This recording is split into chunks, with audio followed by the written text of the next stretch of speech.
दोस्तों नमस्कार।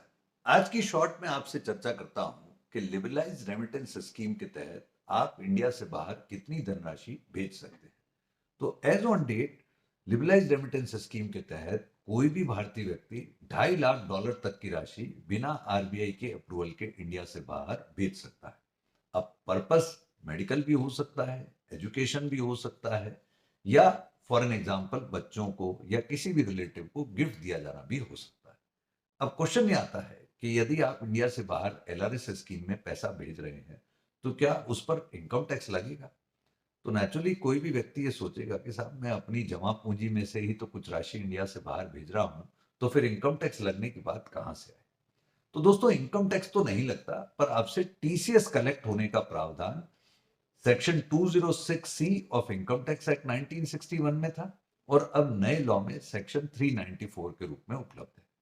अब व्यवस्था क्या की गई है लॉ में ये कहा कि यदि आप 10 लाख रुपए तक की राशि इंडिया से बाहर एलआरएस स्कीम में भेजते हैं, फिर रिपीट करूंगा कि टोटल कैपिंग तो है $2.5 लाख की, लेकिन टीसीएस पर्पजेज से आप यदि 10 लाख रुपए तक की राशि इंडिया से बाहर भेजते हैं तो आपसे कोई टीसीएस कलेक्ट नहीं होगा।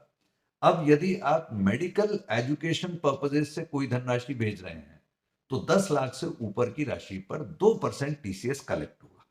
सपोज एक व्यक्ति 20 लाख रुपए अपने बच्चे की विदेश में पढ़ाई के लिए भेज रहा है तो 10 लाख तक टीसीएस कलेक्ट नहीं होगा। बाकी के 10 लाख पर 2% यानी 20,000 रुपए की राशि उस व्यक्ति से फर्दर कलेक्ट की जाएगी। अब मेडिकल एजुकेशन के अलावा किसी और पर्पजेज से भेज रहे हैं, जैसे बच्चा आपका कोई प्रॉपर्टी खरीद रहा है और आप उसको इंडिया से बाहर कुछ धनराशि भेजना चाहते हैं सहायता के रूप में, तो उस धनराशि पर 20% टीसीएस कलेक्ट होगा। ये बहुत बड़ी राशि है, लेकिन आपको इसमें भयभीत नहीं होना है, क्योंकि टीसीएस जो आपसे कलेक्ट किया जा रहा है उसे बोलेंगे tax collected at source. Ultimately ये टीसीएस आपको क्रेडिट के रूप में आपके फॉर्म 26 एस या नए फॉर्मेट के स्टेटमेंट में मिलेगा, और इस क्रेडिट को आप अपने किसी और टैक्स लायबिलिटी से एडजस्ट कर सकते हैं, और यदि कोई टैक्स लायबिलिटी नहीं बनती तो रिफंड भी क्लेम कर सकते हैं।